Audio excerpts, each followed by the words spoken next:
Hello and welcome back to Pony Tales, a YouTube show in which I read My Little Pony, Friendship is Magic fanfiction. The date today is January the 26th, 2013. I am Scribbler, and today we have Chapter 4 of Life is a Lemon by Blue Shift, entitled, Is Nothing Sacred Anymore? Is Forever Just Another Word?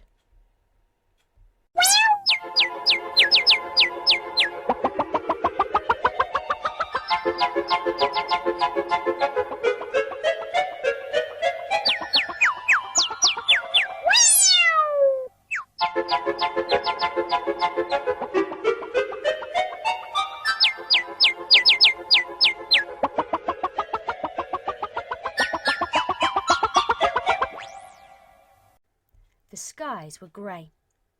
Lucid Light huddled into his threadbare jacket as he made his way through the cold night towards the outskirts of Ponyville. The Pegasi had done their job well. The perfectly clear blue sky had been quickly replaced with a ceiling of cloud. Even now he could hear the distant rumble of thunder in the distance as far above the storm was prepared. His breath turned to fog as he huffed and puffed towards the ramshackle house that was his destination, wondering just why the hottest days seemed to have the most bitterly frostbitten nights. Normally he would be fast asleep by this point, or curled up in bed with a mug of hot cocoa and some amusing journal articles. Tonight was different, though. Tonight he found himself trekking towards Lemon Dreams' house. "Hello?" Reaching the door, he began thumping a forehoof onto the door. The house was far away enough from the rest of Ponyville for him not to worry about making a noise, and Lemon Dreams was awake, of that he was sure, despite it being nearly midnight. He had spent the rest of the day unable to shake his session with the strange yellow pony from his mind, convinced that there was something else he had forgotten. In the end, it was the chance conversation with Carrot Top while he was heading home from work that afternoon that had put the final piece in place. After another round of banging, the door opened a crack and a bleary eye peered out. "Go away!" Lemon Dreams called defiantly through the entrance. "Whoever you are, it's late and I want to be alone." "Happy birthday!" Lucid hefted a large box tied hastily with a scrap of ribbon towards the door. It's a cake," he added by way of explanation, tilting it to give Lemon Dreams a better look. "Bumped into your friend Carrot Top, who let it slip. I was just passing and thought I'd drop in." Lemon Dreams stared at the box for a moment, then back up at Lucid. "I don't have any friends," she said softly. "I don't want any friends. I've got everything I want here. It's not my birthday. Now go away." She moved to close the door, but one of Lucid's hooves was pressed in the way. "Well, it's not yet, but it is in about 10 minutes. His eyes flicked briefly towards the clock tower at the centre of Ponyville, the hands on its illuminated face creeping ever closer to midnight. "You came around to my place today. Seems fair that I should be able to visit you in return." He braced his leg against the doorway to prevent it slamming shut on him. "Besides," he added, "it's a big cake." "Fine." Lemon Dreams relented, slowly creaking open the door to let Lucid in. "You can stay for one slice of cake, but that's it." She turned her back on Lucid and moved towards the kitchen to fetch some plates. Lucid tentatively stepped into the house, wrinkling his nose at the musty odour that hit him.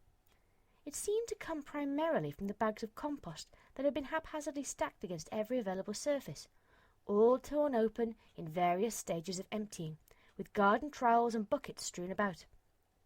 The carpets were covered in muddy hoof prints with no regard to cleanliness, and items seemed to be heaped on every surface. It was much the same as his own office, though lacking his own immutable organised chaos. His attention turned to the cupboard that sat by the door, stuffed full of letters, and making surreptitiously sure that Lemon Dreams was still in the kitchen, he risked a peek at one of them. "Plates!" Lemon Dream announced helpfully, as she brought in 2 chipped china plates and placed them on the nearest table after first sweeping the debris which lay atop it onto the floor. Lucid quickly looked up from the letter and smiled innocently. "It's a lovely place you have here, Lemon Dreams." "It's not." Lemon Dreams turned to look out of the large rear window where the lemon trees sat in the garden, still and silent in the night. "My orchard, that's my home. My real home. It's just..." She trailed off, a slight quiver to her voice. "I've not been able to go out there. Not since I saw that horrible thing. What is it?" Lemon Dreams was so intent at gazing outside that she missed the pitying gaze Lucid shot her behind her back. He placed the box on the table and carefully extracted the cake from within. "You've not seen the, ghost since we last spoke, have you?" he inquired casually. "You said you didn't believe in it." Lemon Dreams swung around, an accusing tremor in her voice. Lucid calmly cut 2 slices of cake and lifted them onto the plates. "No, I said there was no such thing as ghosts. The subconscious is a mysterious thing, though, and the more you try to repress things, the more they try to break free. That's why when you see whatever it is, you need to go to it. I'm your psychiatrist, Lemon Dreams. I have a duty of care towards you, and it's my fault that you're like this." He slumped back onto his chair with a sigh. Lemon Dreams cast a nervous glance behind her out of the window before trotting cautiously to the slice of cake on the table. "I like my life," she whispered. "It's perfect. I have everything I ever wanted. I'm happy. Or," she quivered again, "or I would be if that thing left me alone." Lucid nodded along, leaning as far back in his chair as he dared. "You know there's something wrong. You've always known. That's why you think you're seeing this so-called ghost. I never pushed you. That was my problem." He grimaced, wiping his half-moon spectacles on his jacket as he spoke before perching them back on his nose. "All those years ago, when you first came to me, I was too afraid of upsetting you. I thought that as long as you were happy, as long as you had a world where you were comfortable and in control, that everything would be okay. But it's not, because these things never last."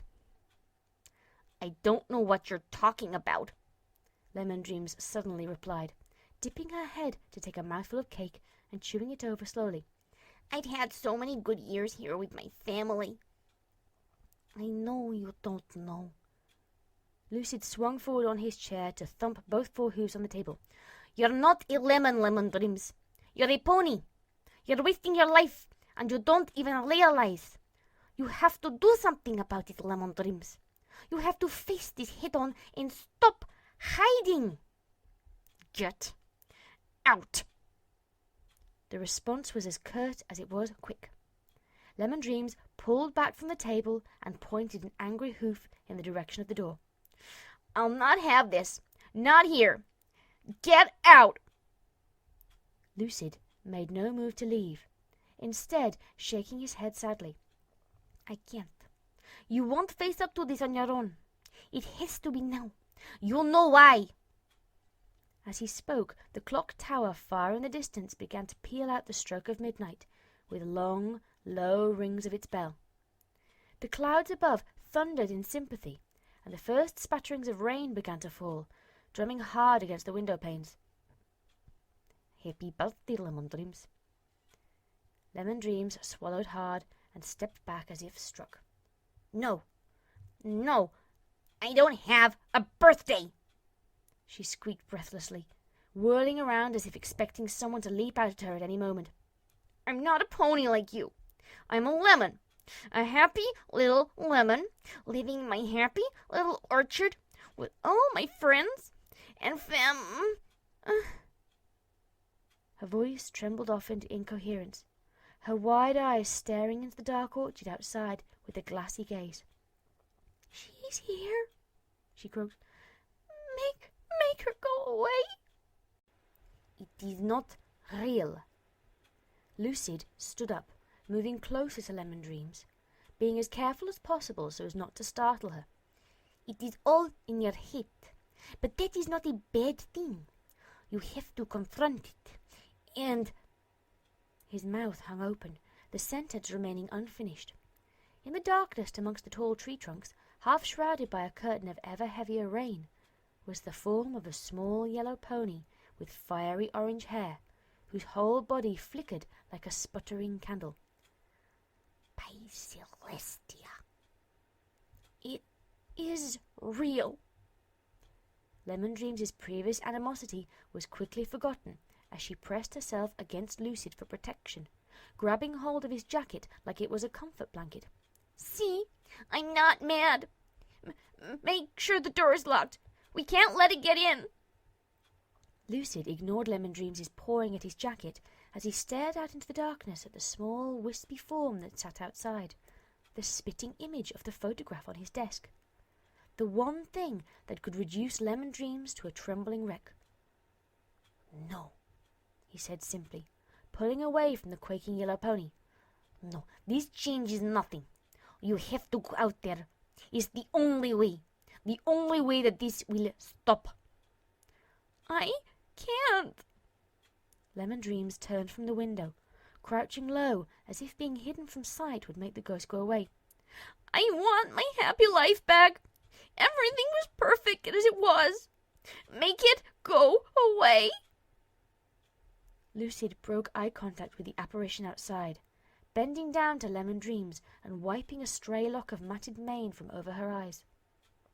Deep down, you know you have to do this. Go outside. Face it. I'll be there with you. You don't have to be alone. Lemon Dreams sniffled, looking up at him with large, watery eyes. You promise? Yes. Lucid was calm, his manner extruding trust and confidence, something he had developed from years of working with difficult patients. Together, you and me, Lemon Dreams. Slowly, Lemon Dreams got to her shaky legs, and the two ponies moved towards the back door, Lemon Dreams making sure not to glance even once in the direction of the window. She looked again at Lucid as he unbolted the door. Are you sure? The door opened. At once, a blast of wind howled out and roared into the house, bringing with it a deluge of rain. The thunder overhead rumbled loudly as Lucid stared into the crisp, cold orchard. Come on, he nodded. I'll be right behind you. Lemon Dreams swallowed hard, gathering all her courage as she took a hesitant step into the dark. I can't do this, she muttered, fixing her gaze on the wet grass beneath her hooves as she forced herself to walk further. I can't do this. She turned to ask Lucid a question, but to her horror he wasn't there. The back door slammed shut, and through the roaring of the wind and rain, which pelted down and soaked her mane, she could hear heavy bolts being drawn. No! She screamed, racing back towards the door, slipping and sliding desperately in the mud. No, let me back in! From the safety of the house, Lucid secured the final lock. Lemon Dreams had been very thorough in securing her property, but now all her locks and chains and bars were keeping her out. He slid down against the door, back to the wood as he heard the frantic thumping of hooves from outside. I'm sorry, Lemon Dreams, he called out, but I can't do this for you. You have to do it alone. The pounding on the door did not abate, and he could hear Lemon Dreams' cries devolving into panicked garbling. He closed his eyes as if it would help. It was for the best. Please, no, please. Lemon Dreams felt the hairs on the back of her neck prick up, wailing as she screwed up her eyes, not wanting to even accidentally see what may be with her in the darkness. She bolted away from the door in a flurry of limbs, squealing in panic as she did so. Almost instantly she slipped in the wet mud, sprawling out over the ground, and was forced to open her eyes again. Her beloved lemon trees stretched above her, branches reaching out like claws. Help me! She gibbered, throwing her hooves in front of her face. It was out there in the darkness. It was waiting for her. It was all a fantasy! Lucid's voice carried from inside the house as he called out to her. Lemon Dreams clambered to her hooves as she tried to dash away from wherever she imagined the ghost was hiding, with only the frantic panting of her breath for company in the freezing rain. And Lucid's voice. It was all a lie, Lemon Dreams. You dreamed it for yourself because the truth was too terrible. No, no, no. Lemon Dreams couldn't tell if it was tears or the rain that was smearing her vision. From the corner of her eye, she saw the flickering spectre standing in the darkness, and she turned away with a scream, running as fast as she could in an attempt to escape. She threw herself against the door again, but the locks she had installed were too strong, the door too sturdy.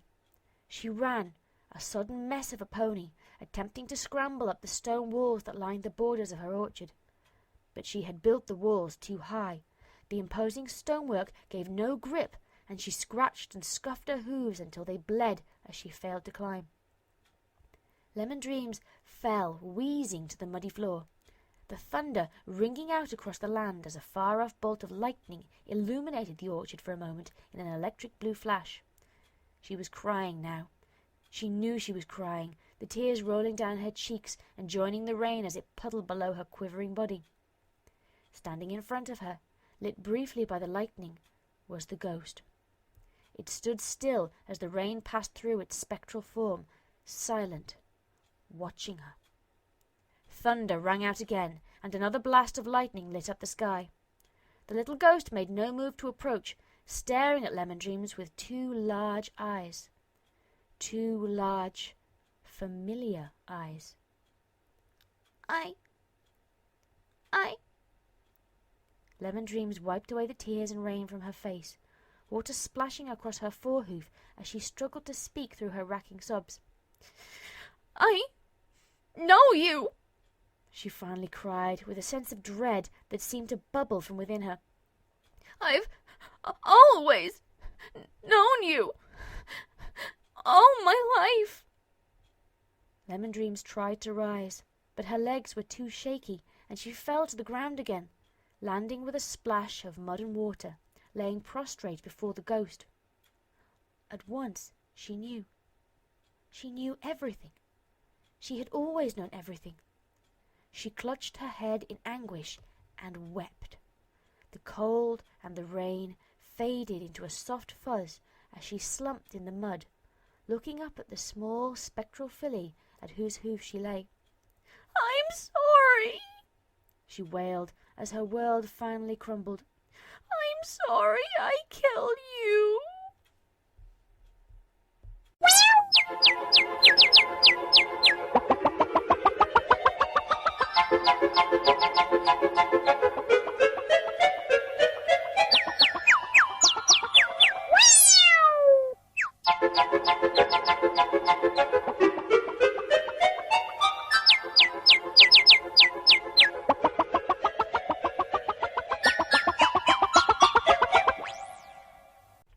That was Chapter 4 of Life is a Lemon, entitled Is Nothing Sacred Anymore?